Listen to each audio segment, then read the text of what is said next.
everybody. This is Thomas and Tanner Gallant from Maritime Hockey. Today we are joined by former pro hockey player Tim Cranston. Tim, how you doing today? Excellent, gentlemen. Excellent. So right now, where are you located? I live in Halifax, actually out in fishing community, Sambro. So out just outside of Halifax, but in HRM. Okay. So we'll talk about your junior career a little bit. Were you drafted into junior, or how did that work? Yeah, I don't know what round and everything like that. I do believe I was drafted, but in those days, that was very obscure. That was really obscure. That's 1979, right? So what I know about it was I was informed I was drafted by the late, great, very great Donnie Matheson. And not sure if anybody remembers Donnie, but Donnie was a legendary scout for the Q, the O. He later went on to pro teams, including Boston for sure. But Donnie was and he was responsible for that era, like a whole raft of people in the 70s, like probably 70. I'm not sure if he went as far back as, say, the Rick Bonus days. I actually can't remember if he went back to help Rick, but I know there was a whole slew of Maritimers that were getting, in particular, to the Sherbrooke Beavers, and Donnie was a big help for that. That was on the Q side, and I know he was a part of Windsor, helped guys like, I'm pretty sure the Sean McKenzie's, Darren Cosser. I'm pretty sure he had a hand in there, those guys getting to the O. But anyways, Donnie was the one who informed me that Sherbrooke Beavers in 1979 had drafted me to my. So it was a surprise in that sense for me, because, mind you, always had on my mind and dreamed of, there were enough players around my, like a Darren Pickram and different guys back then had I knew enough to know they had a shot up there, here and there, and so it was on my mind, and yeah, that's how it came about. So somewhat surprising, I would say. Yeah. So I mean, nowadays you got big names. You got Crosby, you got McKinnon, Marchand. You got a lot of guys that people can kind of look up to in the Maritimes. When you were kind of growing up, was there anyone kind of like that for you? Yeah, there were some. I would say, guys like Darren Pickram could really shoot the puck. They were people, because there wasn't a lot out of the, really established guys yet, to me.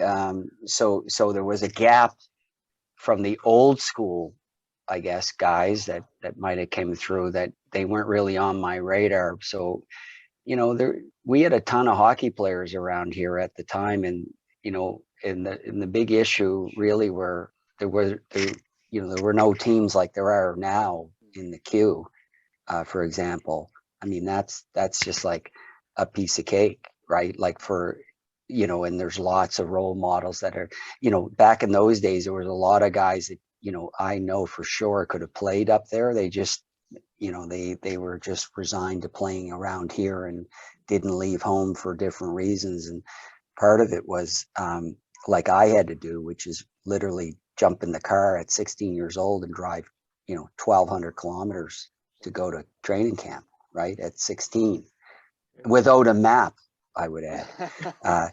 Yeah, my father just told me, like, he just said, get to Moncton and keep driving and keep going to the top of New Brunswick, and when you get up to the top, take a left.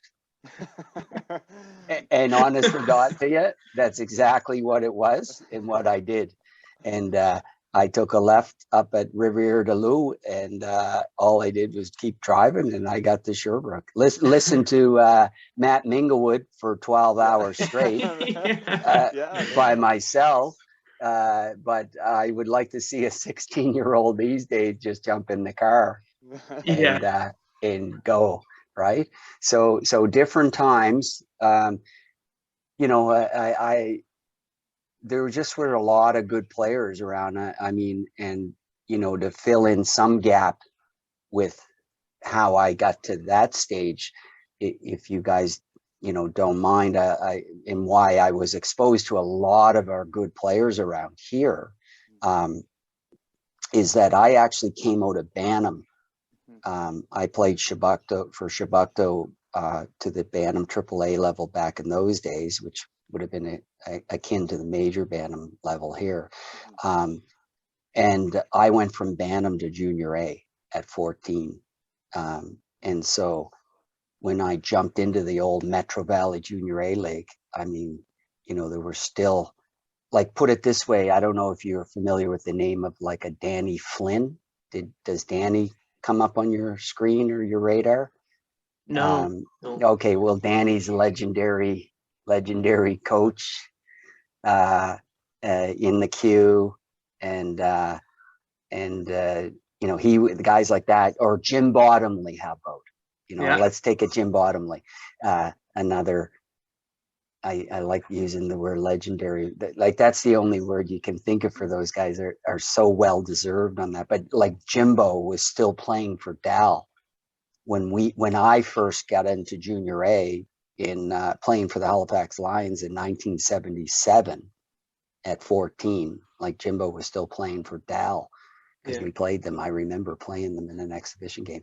So a lot of those names, you know, Jimbo, Tommy Cool, and like real old school guys like Bonus. Ricky Bonus was definitely you know, somebody that I had a lot of respect for and knew about. Bearing in mind, guys, I was like, you know, it all was very fast. I was 14 years old, and then thrown into that type of, you know, that was a 20-year-old league back then, big time, right? So, you know, that's how, you know, and I had played in that league 2 years before then I went to the Q. So it certainly, I mean, that was a rough and ready league back then for a 14-year-old, right? It was, you know, genuine old school hockey played in the Maritimes. So yeah, I mean, it definitely prepared me for, you know, the training camp in the Q. I mean, as violent as it was, you know, I sort of seem to have seen a lot of that kind of stuff in the old Metro Valley League. So Tanner, I'll let you speak here in a minute. I just got one more question first. So, I mean, you had a great career in with Sherbrooke and Hull. I mean, was there any NHL teams interested in you before you finished up your junior? Yeah, there was because, you know, when I first got to Sherbrooke at 16, you know, I made the team.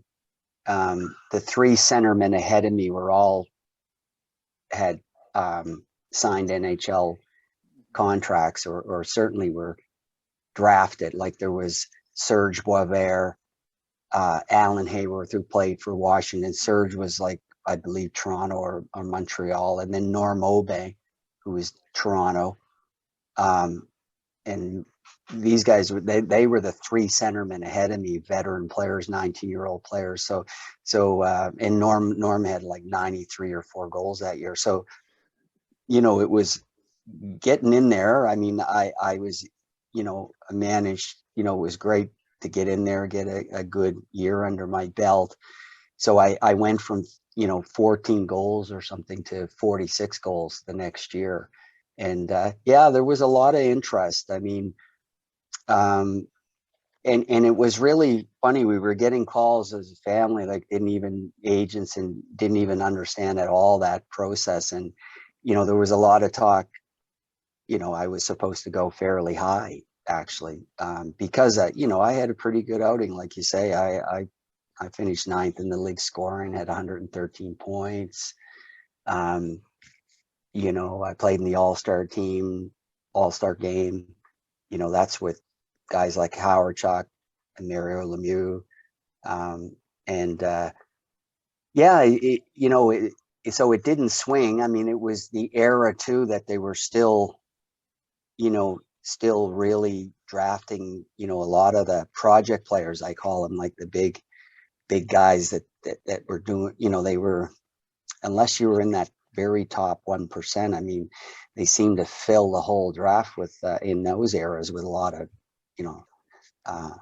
big heavy guys that they thought they could turn into players. So I mean, all I know though is that I didn't get drafted. I had a lot of talk with Montreal. In fact, Claude Royal had called me personally, and asked me to play back in the days when John Brophy was the coach of the Voyageurs in Halifax, Nova Scotia V's.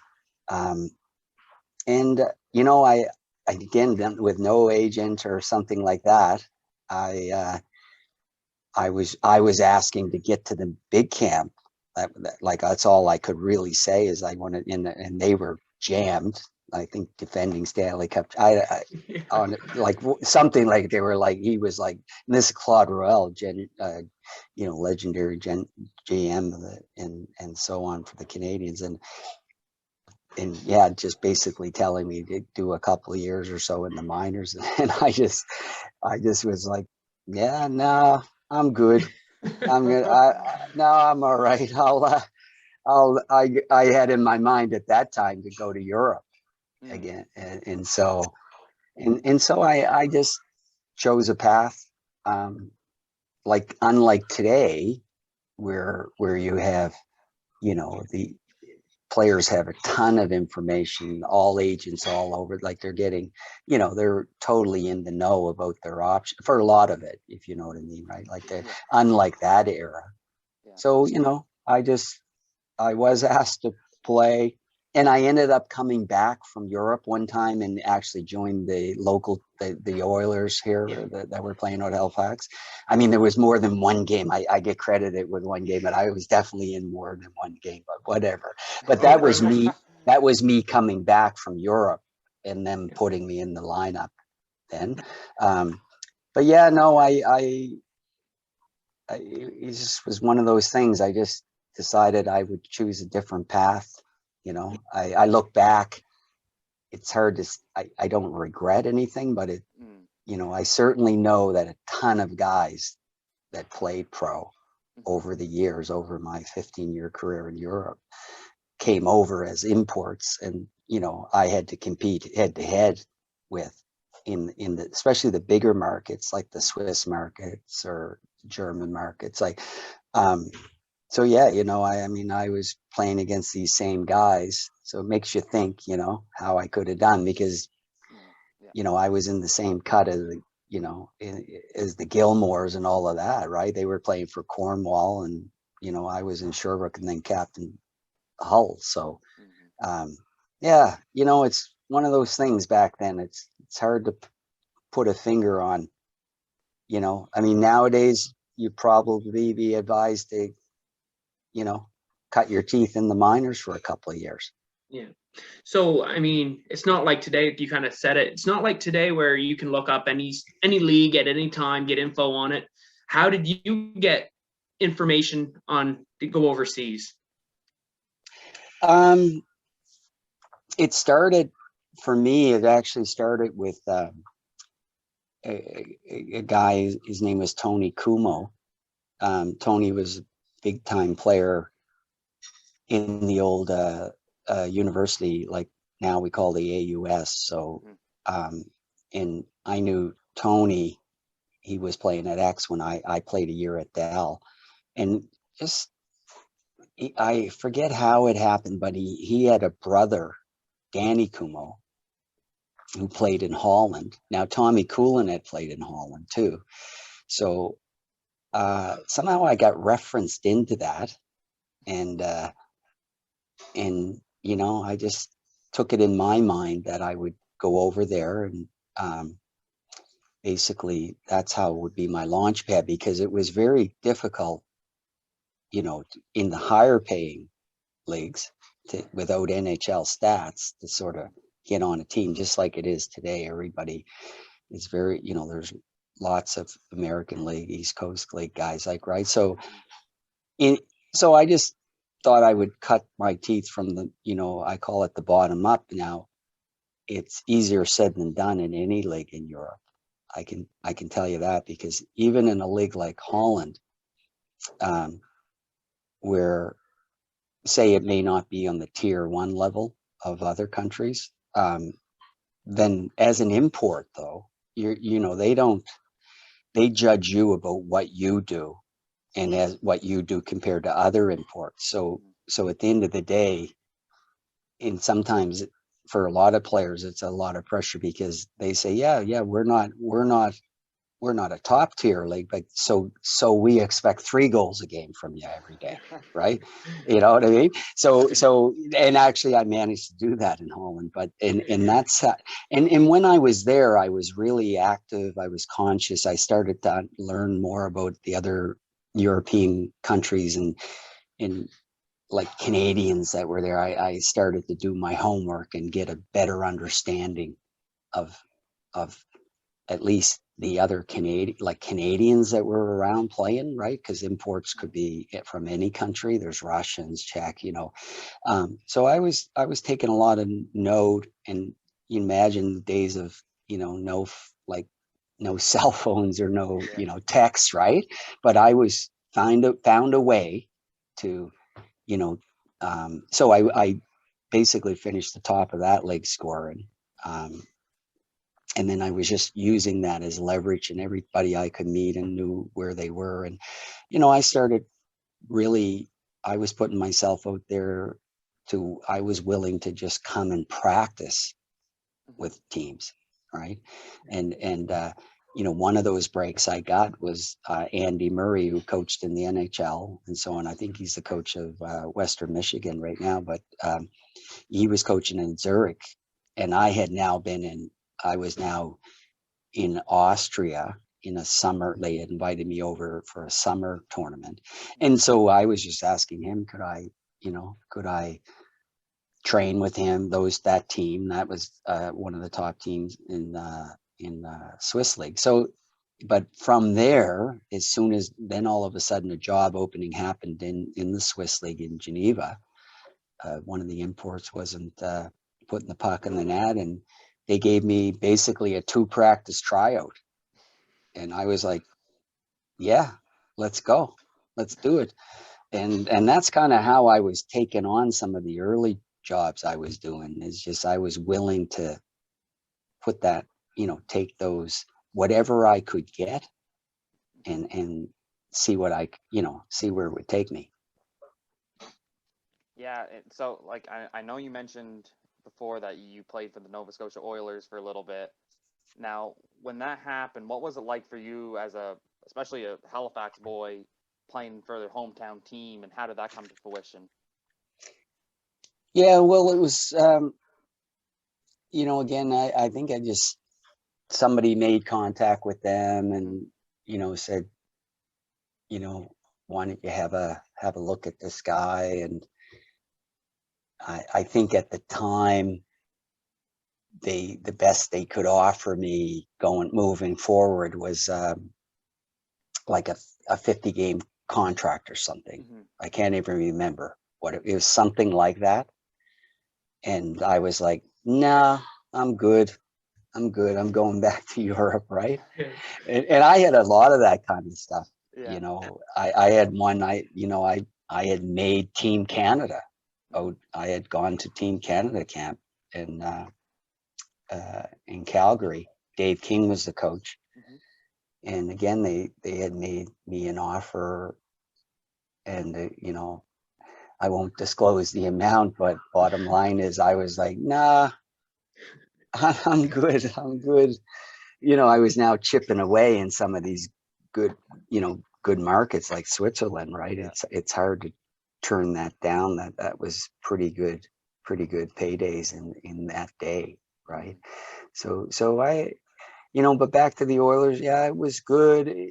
I didn't think of it like that. To me, it was just, I was on a mission to further my career. So I wasn't like, oh, this is so cool, like I'm from here and doing this. I mean, I was, by the time you reach professional sport, like you're you're not so starstruck, if you follow me. You're just sort of looking for how you fit in opportunities. So I guess I couldn't say to you that it was like, oh, it was such a thrill being a local fella, right? Yeah. I just didn't look at the game like that, but I was there, and at the end of the day, I still didn't want to toil in the minors here like that. And I was happy enough to go back to Europe. So you played a couple years there in Switzerland, and you had a couple stop there in Germany. The stats, when it really starts popping out here, I mean, with the Cleveland Bombers, I mean, you had 163 points in 32 games, 91 goals. I mean, that's really impressive. Yeah. But thank you. Yeah, again, it was, that particular, but so the other two imports were that, because that league had 3 imports. So that happened to be at the time 1 tier down in the UK. I was happy to do it. Actually, one of my granduncles, like my grandfather's brother, lived in this town. Like, they were from Scotland but moved there, and I was happy enough to go there. And actually, we got promoted that year, that team. But I was with Kevin Conway, his name is, and Andre Malo. And Kevin was a big time top OHL scorer, and did some pro stuff, and so did Malo. So it ended up being a really great year, and the team got promoted up a league, and by this time, though, by that time in my career, I was also starting to look at other things in my life, like which I ended up doing, was I went to law school while I played. So that was part of the reason I chose to originally play in the UK.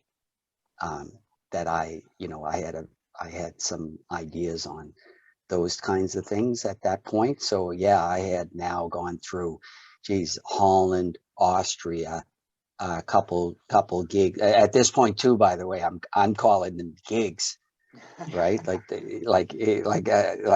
that's how I looked at it, right? Yeah. Next show, next wherever. Yeah, just like a singer band going out on the road, just pretty much, right? And then grabbing things and working on things, like sort of 1 year and playing in Germany. Then I got called up from Ron Ivany to play in the Spangler Cup for Davos, right? Which was so, incredible. So, I got that opportunity, so I was just going around, like, sizing up all the different opportunities, and then I settled in the UK, and I built that platform to me with that team. And then that got me going further. Like, for example, I ended up then leveraging up to the top team in the UK at the time, Durham Wasp, which had a really a top law school in the town. So that's where I was like, right on, I'll just settle in here, play hockey, go to law school. So that's kind of what I did. And then from there, I, at the time, then all of a sudden, the next era of great clubs was coming on stream, which was Sheffield. So by the time I graduated law school in Durham, I knew I needed to go one more year to fully qualify the way the UK system is. And that law school I chose, the final postgraduate law school happened to be in York, so it wasn't far from Sheffield, which happened to be this new aspiring, thing, which went on to be, they're like the greatest team in their era. If you follow me, you can look up the Sheffield Steelers. We're getting 10,000 people a game. So it was really great and convenient, like I could actually do my final qualification of postgraduate study while I played, for a great team. So it was cool, Yeah, and you're not like, I know, speaking of that, I know like Stephen Dixon, who plays for Cardiff, just did the exact same thing where he got his schooling done and was playing at the same time. So it's not similar to your story. But I set that stage. In fact, I trained Stephen in Halifax, right? So by that time I was home now training with players, and I ended up being an NHLPA agent and all kinds of good stuff, right? But I set the stage for people like Stephen, because nobody ever did that. Nobody ever thought that so that I was the first on that, for sure. And that it's similar. That's similar to what I did in the Q, right? I was the first Atlantic Canadian to actually come home, do their grade 12 while they played, and come home, and I graduated with my hometown class. So, which was JL Ilsley, and that was, that again, that was something players weren't doing then. And I feel, I guess, proud about opening doors like that for people. And you did play in the British Hockey League for so long. I know that must be kind of like a second home to you now. Yeah, I mean, 100%. I mean, my like, by the time 1993 rolled around, I actually started my first gig in the UK was actually because, again, I was just going to play. I was filling in for an injured Czech player in Kirkcaldy, Scotland. Beautiful place. And, I just was like, my cousin, there were Scottish cousins around there, right? And I did that, started logging in time. That goes back, as far back as 88, 89, or that kind of era. And so by the time 1993 rolled around,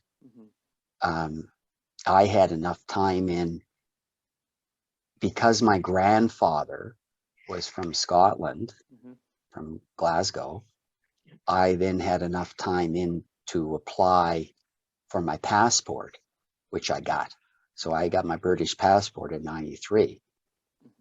So that then took on a whole different life for me, because now I got to play there as a non-import, as a local player, like as somebody from there, which it also allowed me to be eligible for the national team for Britain.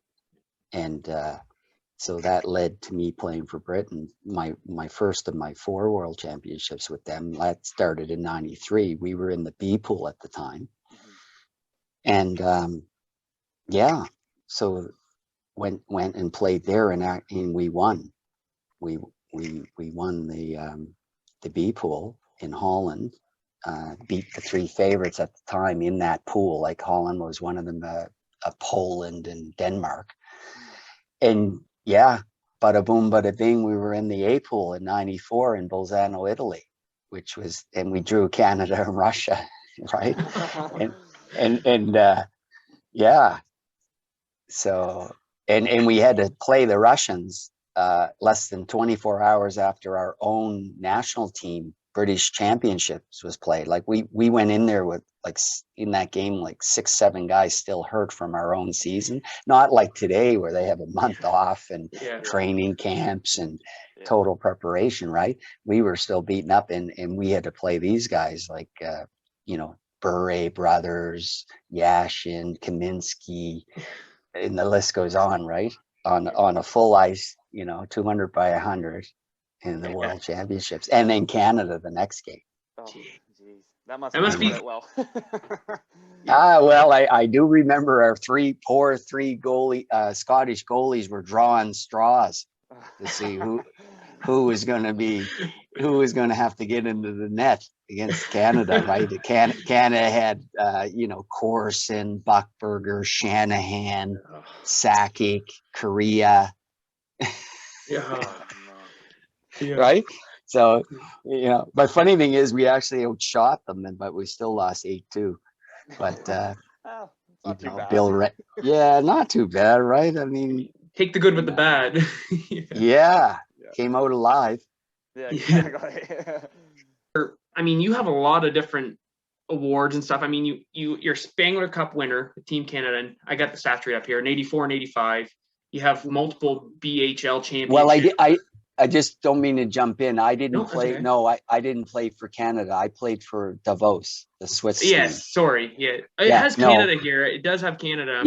No, they you're right. I seen that, and that's inaccurate. I played for Davos as one of their imports. We played Canada, and Canada won that year. I mean, I finished 4th in the tournament scoring for anybody that cares, but which is a pretty good tournament. It's pretty big. You're playing Canada, but also some of the best club teams in Europe. That's right. Go on. Sorry about that. Yeah, that's okay. I mean, correcting the record. Yeah. But you got multiple BHL championships, and then you have another playoff champion, and it says here the BISL. Yeah, that's the British ice hockey. Yeah, the names are always changed. Like, for example, that league was a precursor to what you would see Steve Dixon playing in right now. Yeah, yeah. So same idea, like Cardiff were in the league at that time and all that stuff, right? Yeah.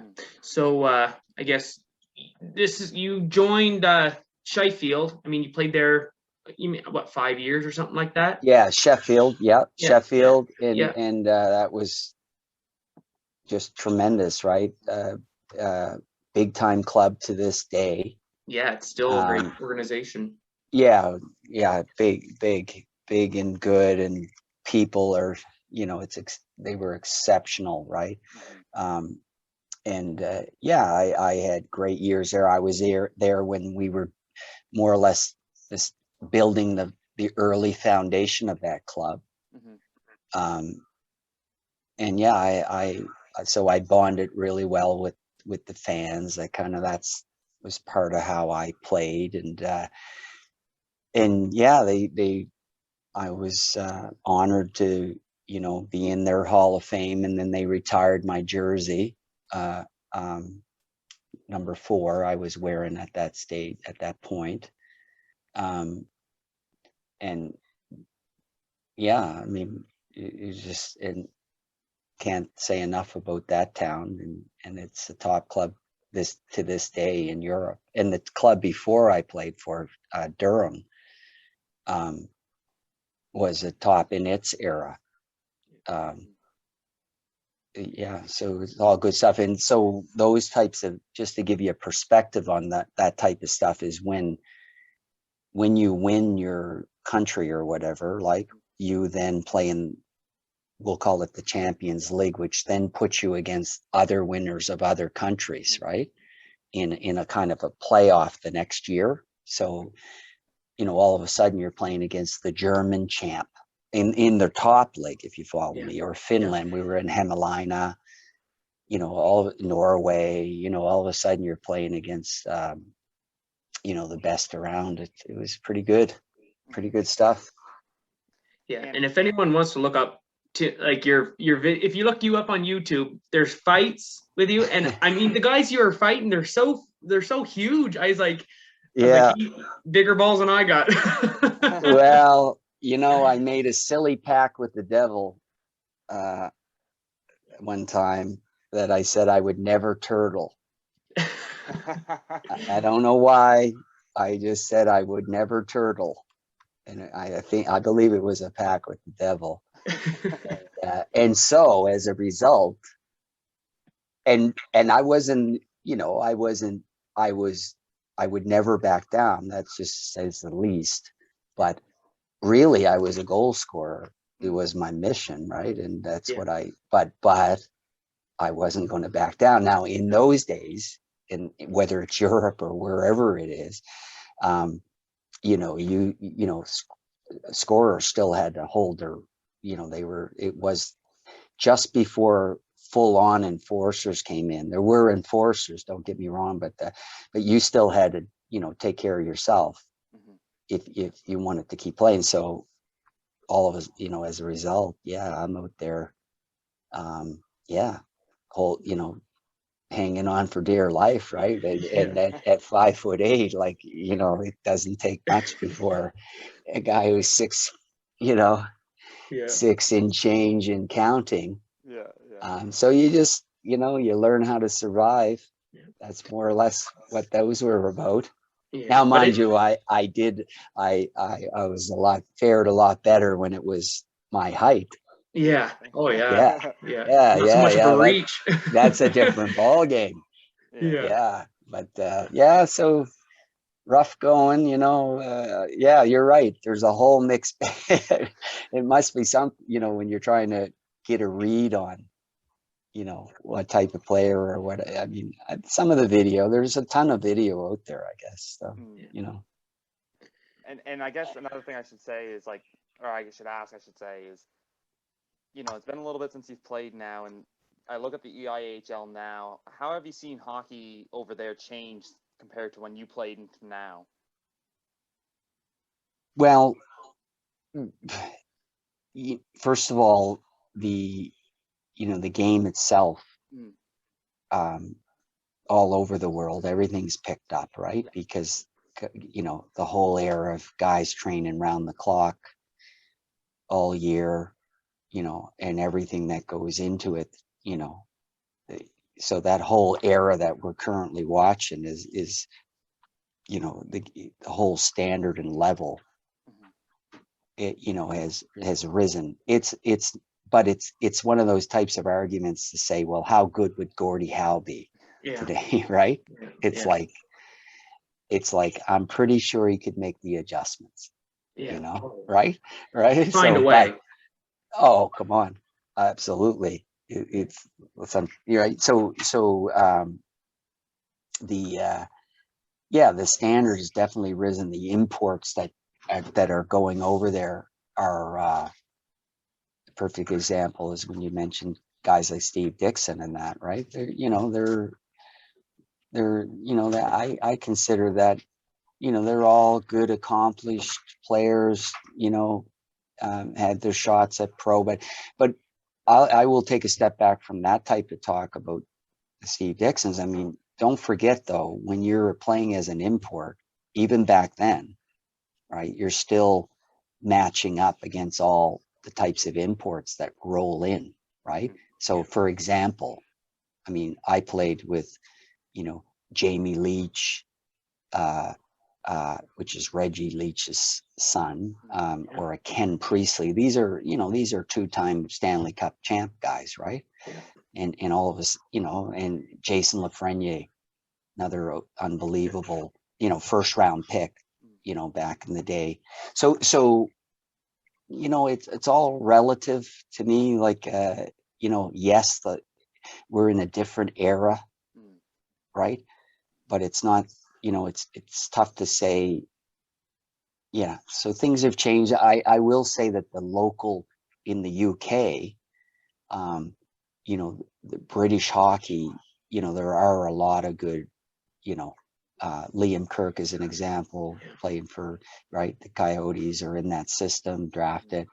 But we also had in our era a Tony Hand that was, a superstar, incredible, and would have played for the Edmonton Oilers in the day had he not just been homesick or whatever the story is. But I mean, he was a major player. So, you know, but overall, a whole level, you know, everything's risen.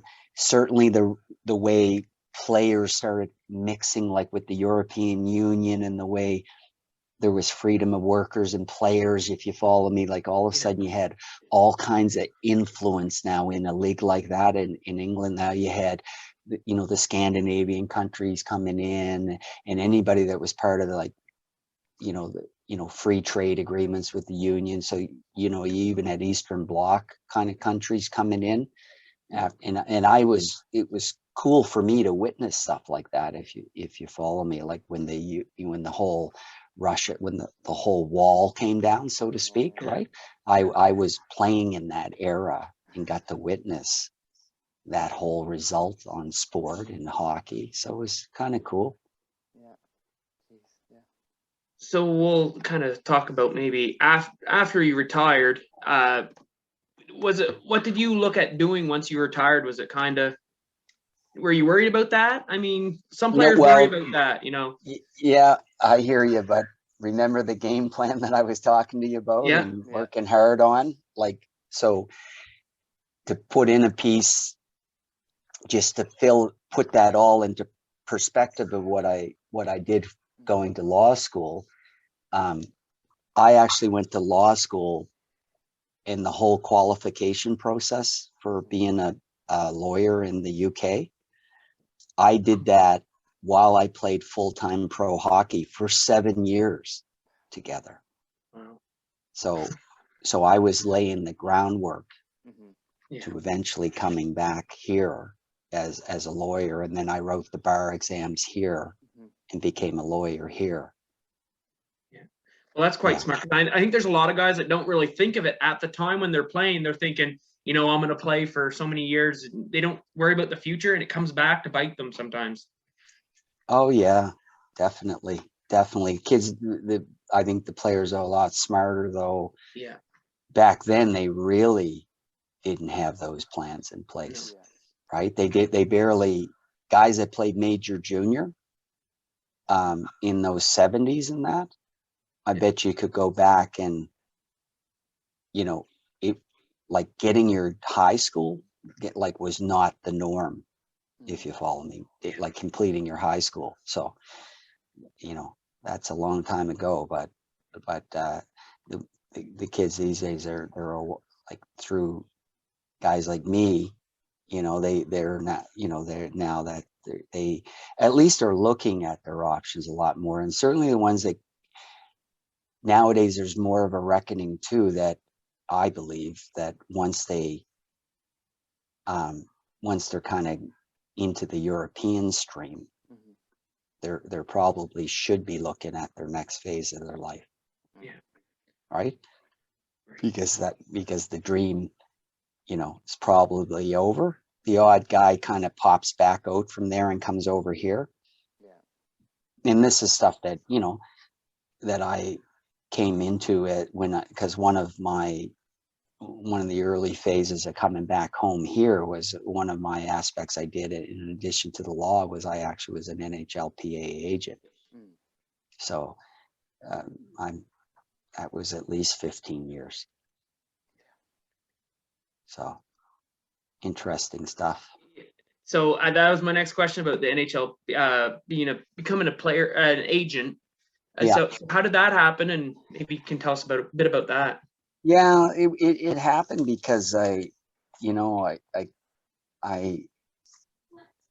came to, you know, in the very first phase of that development was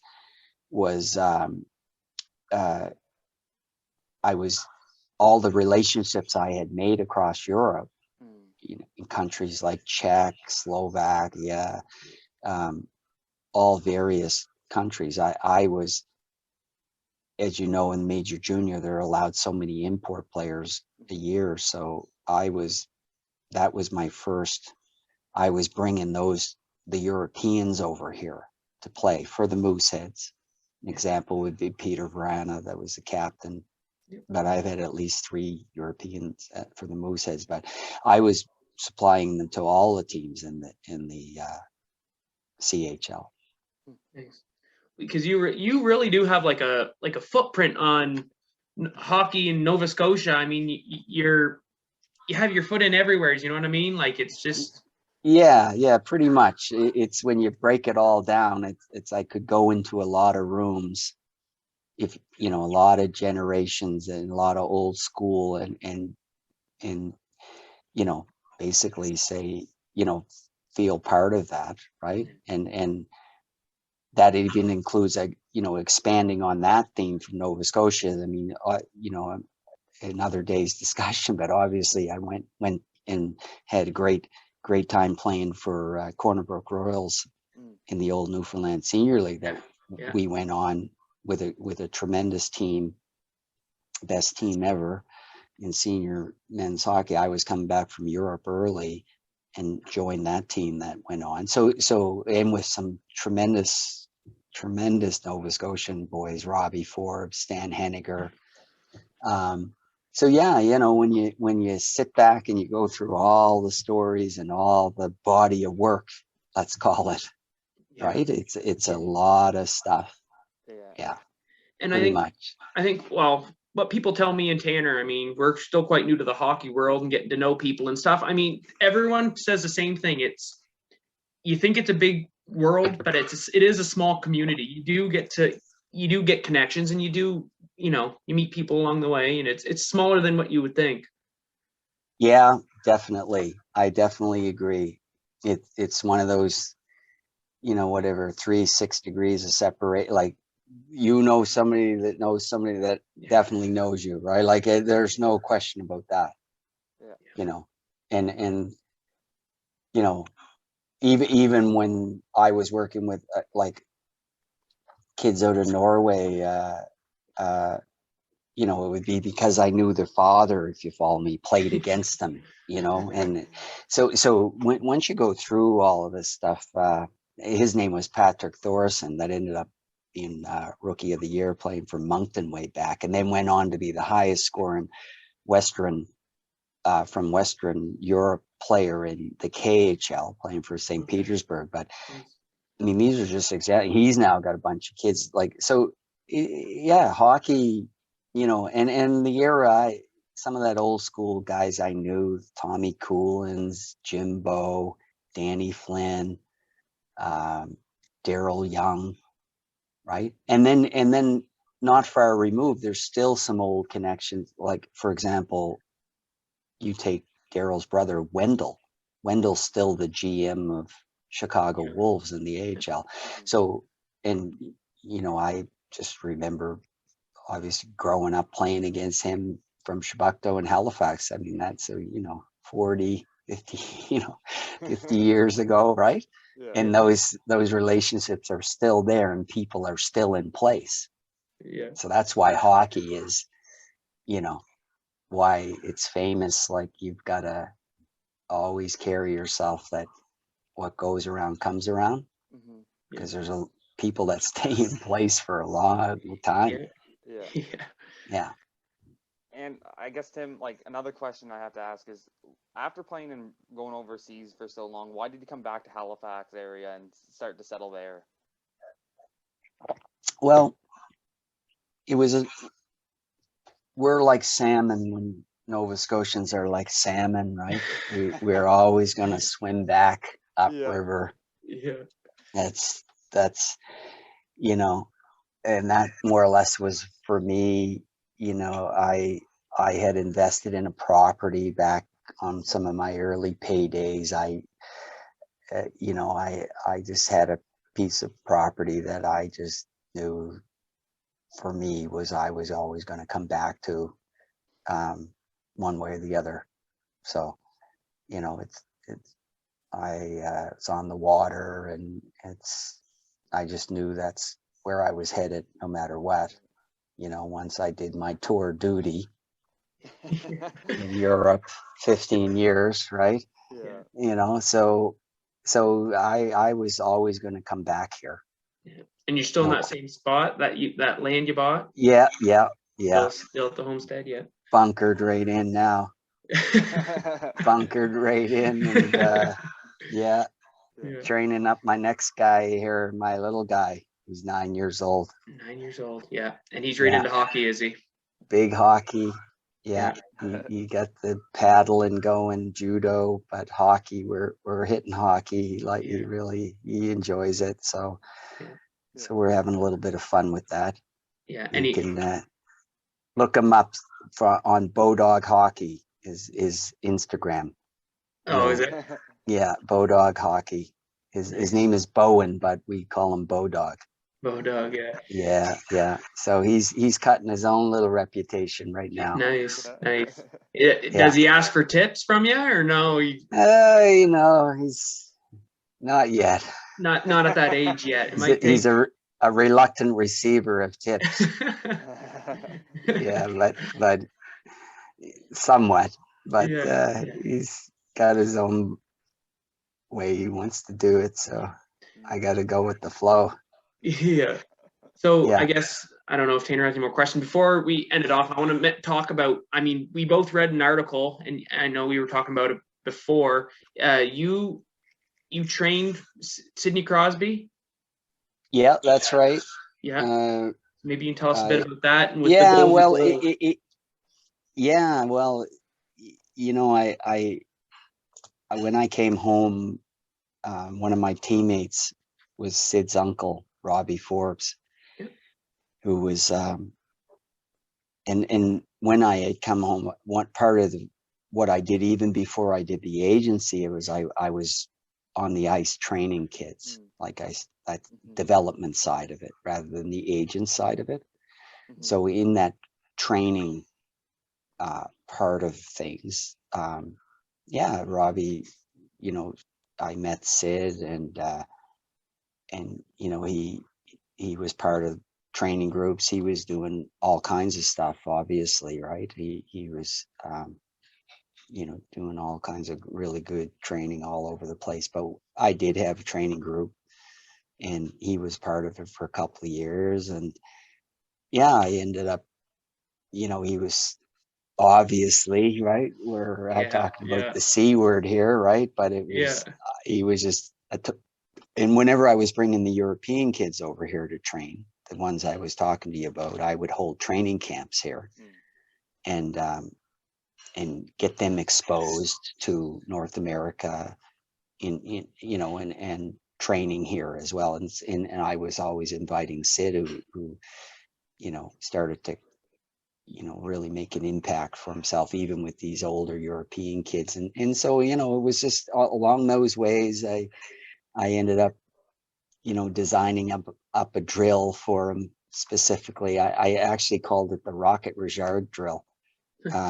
It was all designed around putting so many pucks around an ice surface, and then in a zone, for example, the O zone, the offensive zone, and then I set this drill up. I just knew that the drill, like, it was set up for him, because I knew he was the type of kid and player to really go for this type of drill, which was under timed to see how many pucks you could put in the net from all these different spots. So the pucks would be sort of from like on the goal line, they'd be in the hash marks, they'd be in the by the blue line, they'd be in the slot. So I had a very, like, 10 pucks put around. We did it all different number of pucks, but so the idea was, because you were under timing, you were just trying to shoot as fast as get to them and shoot into a net as fast as you could. So that was, he really enjoyed that, and I built it for him, type of thing. And later, when he scored the golden goal, and he then went public basically about that, he talked. They asked him, "Where did you ever shoot from that angle?" It's true, though. You can look it up on the interview, and what he's talking about there is the drill I designed for him, right? He made reference to a coach that did it, and that was my drill that I did for him. And I mean, don't trust me though. I'm not taking any credit for the golden goal, guys. Yeah, right? but I mean, 'Cause like that's like talking about somebody who made leather sandals for Jesus. Like, right? I mean, like it's, you don't Yeah. lay claim to that. Like, Yeah. I'm just saying that is the fact, though. Yeah. Yeah. I mean, But- yeah. He Yeah. said he's always probably going to score a golden goal. You know. But that's, right? I mean, his legacy, you're looking at his legacy. I mean, that's what they're going to remember him for. I mean, there's less to remember him for, but I mean, that's iconic. I mean, it's going to be in history forever. And I mean, you're probably just sitting back when that goal's happening, just, well, I know, I mean, well, I knew he was a genius, if you know what I mean. And the way he scored that, only geniuses can do that stuff. Right. Yeah. So you can have any drill in the world, but it's, so yeah, I think it's kind of cool. I mean, I'm certainly hoping, like I printed the story off, and that's something I'll keep tucked away from my son, right? That he someday understands that, but I think it was great. I mean, it's great to get, it doesn't surprise me that a guy, a class act like that, knew that, referenced that type, because that's the type of training he was doing as a 13 and 14-year-old. Yeah. And I'll have one more question for you, Tim, and then we'll let you go. Like, now that we discussed a lot about your career, kind of, can you give a detail of what you're kind of doing now with I know it in hockey and just in your own life? Yeah, right. Well, I've gone back into law practice. Mm-hmm. So I've come full circle on that. So I'm back into legal law practice, and really just I'm coaching I'm part of a coaching team at the U11 AA. My Bowen made as a first year is AA Adam, but it's called U11 now, right? And so I'm coaching that. I also run, I'm involved with skill coaching now too. Still, I'm back into that, I should say. For some years now, I teach power skating and edge work, and yeah, having a lot of fun with people who have no idea who's out there coaching them, right? Yeah, right. yeah. I just give them little tips here and there, tell them an old story, and I love the double take, like looking at me like what and I'm like, yeah, no, listen, this is what they do in Russia, and you're just like thinking you're telling them a story, right? Yeah, Or yeah. and you're like, no, man, I'm telling you a real story. Yeah. Right? Like, right? Because my career is 15 years in 8 countries, no less. That's living, playing in 8 countries, not where you travel to, right? No. So yeah, I get a little kick off that, right? Not every one of them will. Some kind of go online and come back and say, was that you? Or but a lot of them just give you a double take. Yeah. Like, who's this old guy? What's he talking about?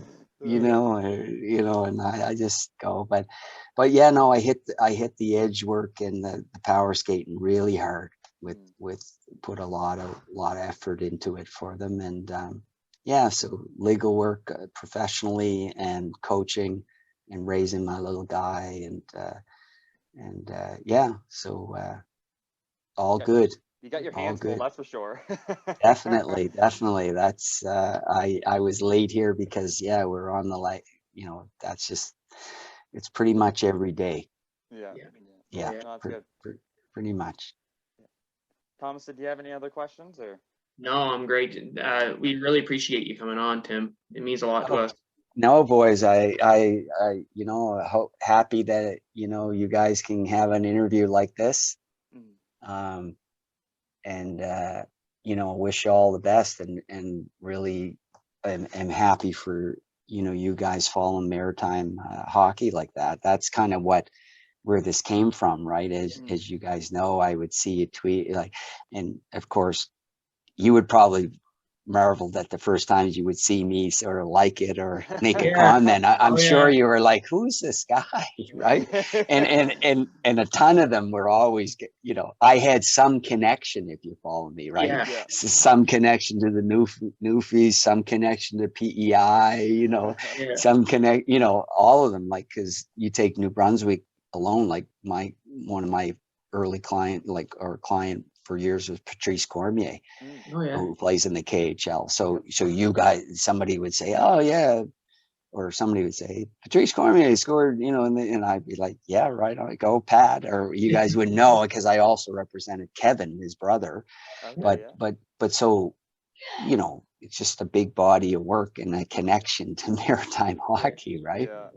So to see you guys doing that, that's why I'm happy to do this, guys. I mean, No, yeah. you know, No, great to cover. we're very thankful for all the support and for coming on today. And like I said, we said before, we're gonna have to get you on another time because I know there's so much to cover with your career. Like you've done a little bit of everything. Yeah. We never even got into the Newfoundland senior league stuff, right? Yeah. I'm sure there's some stories there. Yeah, right. That I got all kinds for you for that alone. Yeah. No. Okay, guys. Thanks so much, and Okay. I'm sure we'll talk sometime soon. Okay, all the best. Okay. Thanks, Tim. Bye. Okay, take care.